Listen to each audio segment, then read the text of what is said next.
U ovom videu ću vam pokazati kako napraviti follow-up kroz chatbot, prodajni follow-up unutar chatbota. Sad, ovdje je stvar takva da bi trebao pokazati neke stvari koje mi radimo, pa ćemo malo kombinirati. Pa recimo, možete vidjeti recimo evo, ovdje. Ovo je plaćena poruka. Dakle, plaćena paid message, 447 ljudi, 60 je otvorilo, poruka vodi u flow, evo još jedna strana, 1742 ljudi, 332 je kliknulo, u Americi to košta dosta skuplje nego što je to kod nas. I recimo imate jednu foru za zemlje EU, dakle za zemlje unutar Europske unije koje nam zabranjuje slat, pa čak i ovakve paid message. Imamo foru di praktično ih čekamo da se prijavljuju taj dan. Rekli smo chatbotu ili komentari ili nagradne igre ili preuzimanje nekog dokumenta. I obično taj dan ima dosta aktivnosti. Ne mora biti dosta, evo vidite ovdje. Imali smo neko pitanje pa smo imali 74, 75, 60 dnevno. I od tih 60 dnevno otprilike 15% je otvaralo. Šta smo ovdje napravili? Jednostavno napravili smo standardni broadcast prema ljudima koji su bili aktivni unutar 24 sata.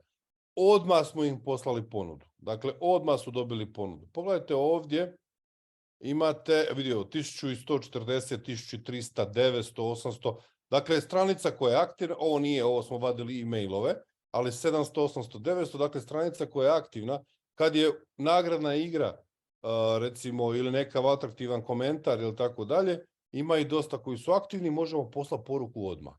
Pa je da vidimo kako to funkcionira.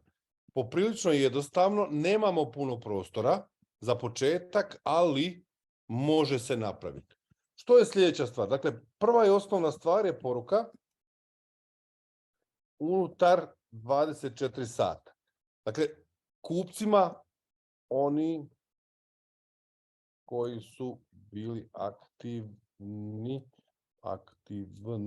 i posljednjih 24 sata, njima možemo bez ikakvih ograničenja poslati poruku kada god želimo, dakle, ali ako su bili aktivni posljednjih 24 sata.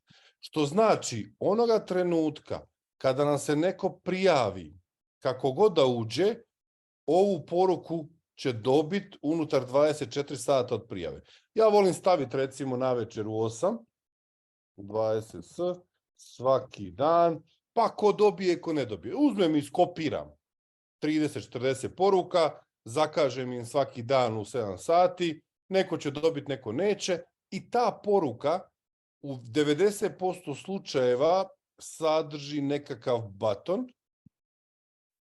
Dakle, i sada nam je aktivan i možemo s njim prodavati kroz flow. To je opet nekoliko poruka.